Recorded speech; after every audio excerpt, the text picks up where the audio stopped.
모르겠는데 이게 복부의 교통사고 후에 이제 복부의 문제도 나와요. 복부의 문제가 나와서 이게 뭐 어떤 거 같니? 라는 것도 나오거든요. 그건 나중에 수학이 때 얘기하기로 하고요. 39세 남자 환자가 골프 연습 중에 생긴 부상으로 병원에 왔다. 진찰 결과 호흡곤란을 호소하지 않았고 숨을 크게 들이마실 때 좌측 옆가슴 부위에 통증을 호소하였고 환자는 의사의 손으로 흉곽을 눌렀을 때 더 심한 통증을 호소했다. 이게 또 깔끔하죠. 마지막 문장이 중요하죠. 의사의 손으로 흉곽을 눌렀을 때 더 심한 통증을 호소했다고 하면 뭐 갈비뼈의 문제죠. 거의 뼈, 뭐 근육 이런 건데요. 특히 이렇게 눌렀을 때 오는 건 이 리프렉처 보는 거니까요. 당연히 2번입니다. 자, 뭐 이런 문제가 있습니다. 35세 여자가 3일 동안의 가슴 통증으로 병원에 왔다. 와, 환자가 35세예요. 35세 여자가 가슴이 아프다고 병원에 왔어요. 3일 전부터. 흔하진 않은 거겠죠. 35세 여자가 가슴이 아프다고 올 일이 별로 없거든요. 통증은 누워있을 때 악화되고 앉은 자세에서 완화되었다. 그러니까 사실 이제 뭐라 그럴까, 제가 강조하는 문장들이 있어요. 키워드라고도 부르고, 그래서 이런 게 나오면 뭐다 라고 얘기하는 것들이 있거든요. 그래서 시험 문제에서 그런 것들을 찾아내야 돼요. 여기서는 이거죠. 통증은 누워있을 때 악화되고 앉은 자세에서 완화되었다. 이렇게 올 수 있는 게 사실 거의 페리카다이티스고요. 거의 페리카다이티스예요. 누워서 악화되고 앉아서 앞으로 숙이면 좋아지는 흉통이다 그러면 뭐 페리카다이티스인데? 라고 생각을 하시면 되고요. 굳이 하나 더 고르라 그러면 GERD.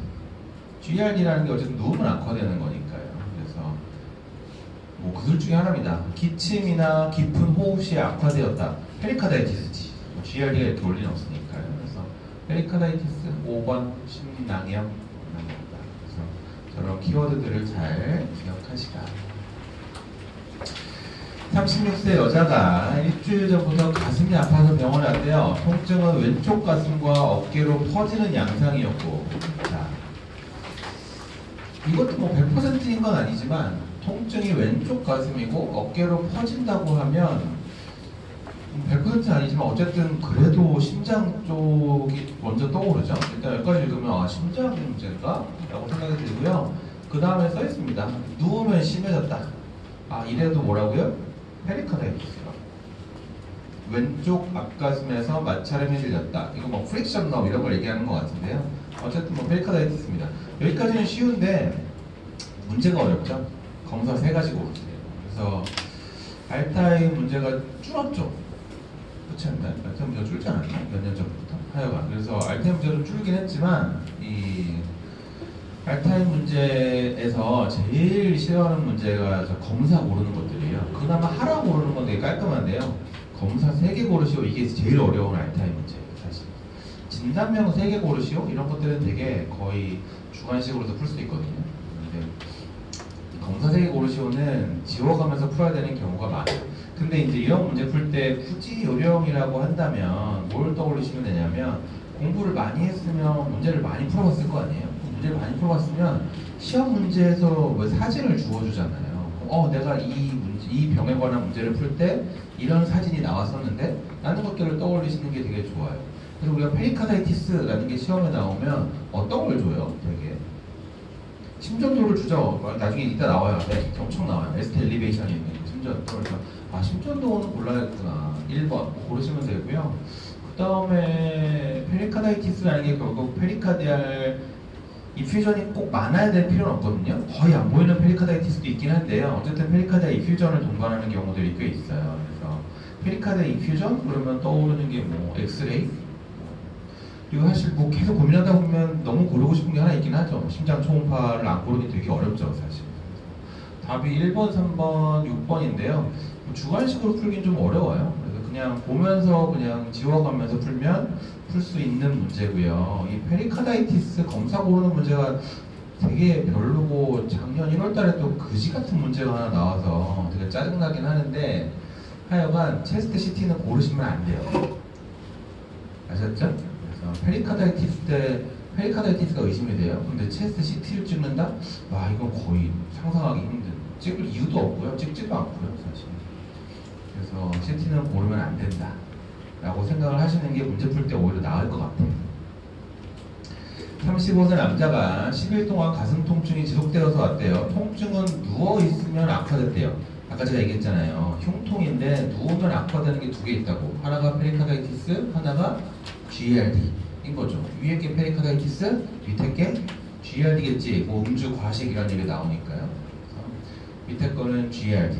뭐 GERD 때 꼭 내시경을 해야 되나요? 뭐 이런 질문은 아무 의미가 없어요. 1번부터 10번 중에 고를 수 있는 게 9번밖에 없어요. 그냥 보기에서 고르는 거예요.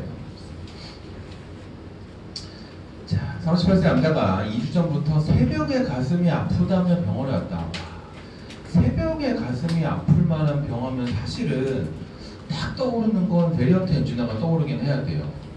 새벽에 가슴이 아파요? 베리언트 엔지나? 주로 술 마신 다음날 새벽에 가슴이 아팠다. 뭐 여기까지만 봐도 베리언트 엔지나인데 약간 뭐 찜찜하다기보다 약간 특이한 건 가슴이 타는 듯이 아프다라는 표현은 사실 우리가 엔지나 때 쓰지는 않거든요. 베리언트 엔지나도 엔지나예요. 그러니까 뭐 조이듯이 뭐 이런 표현이 맞지. 우리가 가슴이 타는 듯이 아프다고 하면 그걸 영어로 얘기하면 하트번이잖아요. 하트번을 나타내는 건 대표적인 GERD죠. 뭐 하여간 건축 건물 3층 계단에 올라가도 통증가 생기지 않았다. 스테이블 엔지나 같은 건 아니라는 뜻이고요. 전형적인 엔지나는 아닌 거고 비흡연자고 뭐 나머지 다 괜찮고요. 엑스레이랑 심전도 별거 없을 거예요. 그러니까 이미 제가 얘기를 해서 다 알지만 얘네 둘이 깜짝이야. 여기 서서 해야겠다. 얘네 둘이 이렇게 같이 오기도 해요. 그래서 베리언트 엔지나랑 GERD가 실제로 헷갈리는 환자들이 꽤 있어요. 환자 중에 오면 이 사람은 베리언트 엔지나 아니면 GERD인 것 같은데 라는 환자들이 꽤 있어요. 왜냐면 둘 이렇게 모였을 때 애매하거든요. 그래서 일감으로 떠오르는 건 베리언트 엔지나지만 GERD도 감별은 해야 되는 그 정도인 것 같아요. 그래서 보시면 4번, 5번 뭐 이런 거겠죠? 뭐 이해는 되시죠? 나머지 고를 게 없어요. 사실 보면 52세 남자가 1시간 전부터 가슴이 아프다고 병원에 왔대요. 1시간 됐대요. 통증은 왼쪽 목과 왼쪽 팔로 뻗친대요. 뭐 심장 문제일 것 같아요. 30감년의 흡연자래요. 여기까지 봐도 심장 문제일 것 같아요. 1시간 전부터 가슴이 아프대요. 이건 뭐 거의 뭐 7번, 8번 뭐 이런 거 중에 하나 아닐까 뭐 싶긴 한데요. 앞에 거는 별거 없는 거고 뒤에 거 보면 ST가 올랐을 거예요. 그래서 2, 3, AVF 뭐 이런 데 ST 올라서 inferior MI 밑에 거는 아주 쉽게 8번이죠. 급성 심근경. 자, 그렇습니다. 그래서 흉통 어차피 계속 뒤에 나와요. 어차피 뭐 흉통으로 오는 병들이 많으니까 보시면서 생각을 하시면 되고요. 굳이 이렇게 총론에서 공부해야 되는 건 이렇게 R타입으로 묶여 나오는 애들 때문에 아까 얘기한 것처럼 뭐 GERD랑 베리언트 엔지나가 묶여 나올 수도 있고요. 그 다음에 오히려 GERD랑 페리카다이티스 뭐 이런 게 묶여 나올 수도 있고요. 그런 거 특징들을 좀 보시면 됩니다. 실신입니다. 자, 실신의 원인. 어차피 시험에 나오는 건 그러니까 뭐 심전도 주고 부정맥이야 그러면 뭐 당연히 가능하지만 그냥 케이스만 주고 사진 안 주고 케이스만 주면 얘네 둘이죠. 거의 베소레가 신코피 아니면 오스타틱 하이포텐션.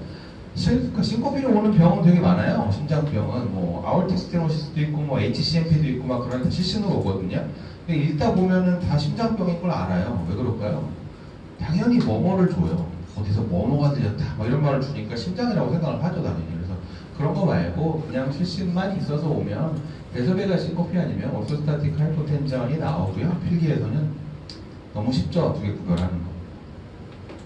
그래서 심전도는 너무 기본적으로 하는 검사인데 안 물어봅니다. 너무 기본이라서. 그래서 베소베가 신코피 주면 뭐 하면 된다고요? 헤드업틸 테스트. 하나 더 고르라 그러면 홀터 고르시면 되고요.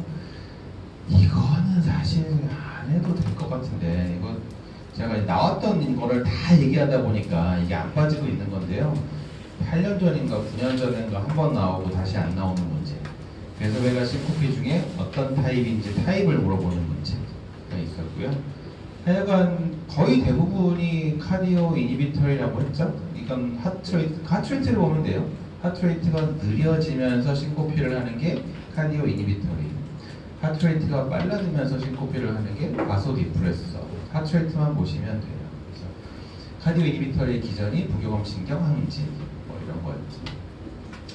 33세 여자가 쓰러져서 왔다. 출근 시간에 늦어 버스를 기다리던 중 울렁거리면서 의식을 잃었다. 금방 회복되었다. 배서배가 신고피. 7번. 밑에 거 할아버지가 누웠다 일어나니까 어지럽다. 기립성 저혈압. 8번. 24세 여자가 더운 여름날 만원 버스에서 의식을 잃고 쓰러져서 병원에 갔다. 여기까지만 읽어도 뭐 거의 배서배가 신고피인데요. 금방 의식이 회복됐다. 예전에도 이런 적이 없다. 심장에는 아무 문제가 없다. 배소배결 신코피를 진단하는 검사는 헤드업 틸트 테스트 2번 머리 기울임 검사. 35세 여자가 배소배결 신코피로 왔다. 두 가지 고르시오. 헤드업 틸트 테스트 10번. 굳이 하나 더 고르라 그러면 뭐 3번 24시간 심전도. 아까 그 문제예요. 얘기한 거. 30세 남자가 출근길에 의식을 잃고 쓰러졌다. 배설배가 신코피예요. 읽어보면 버스에서 뭐 저거저거 지하철이든 배설배가 신코피인데 헤드업 틸트를 했대요. 그리고 해석을 하라는 얘기예요. 사실 우리가 하트레이트만 보면 된다고 했죠. 하트레이트가 어때요? 느려졌지. 그러니까 이게 어떤 거라고요? 카디오 이니비터리고요. 카디오 이니비터리의 기전이 4번이라고요. 부교감 신경 항진. 그러니까 어떻게 생각하시면 안 돼요? 이게 배소배가 신코피니까 기전이 4번이에요가 아니라고. 배소배가 신코피의 타입이 두 가지가 있고요. 카디오 이니비터리가 4번이고 이 바소디프레서가 3번인 거예요. 그래서 3번, 4번 중에 얘는 카디오 이니비터리라서 4번인 거죠. 이런 거예요. 안 나올 거예요. 78세 여자가 2달 전부터 어지러워서 왔다. 오랫동안 앉았다가 일어서면 어지럽다. 혈압약을 먹고 있고요. 봤더니 혈압은 지금은 괜찮네요. 좋네요 아주. 근데 자세에 따른 혈압을 보니까 일어나니까 혈압이 확 떨어지네요. 근데 어쨌든 지금 혈압약을 먹고 있는 거 아닌가요? 그런데 저렇게 혈압이 떨어지는데 계속 그걸 유지하기는 쉽지 않죠. 보면 뭐 경거관찰, 고단백질 식사, 뭐 스테로이드, 잘 때 다리 올리세요. 아무 의미 없지. 일어날 때 어지러운데 뭐 잘 다리 올리는 거랑 뭔 상관이에요. 그냥 3번을 일단 기본적으로 할 것 같아요. 자, 이런 것도 있습니다. 피지컬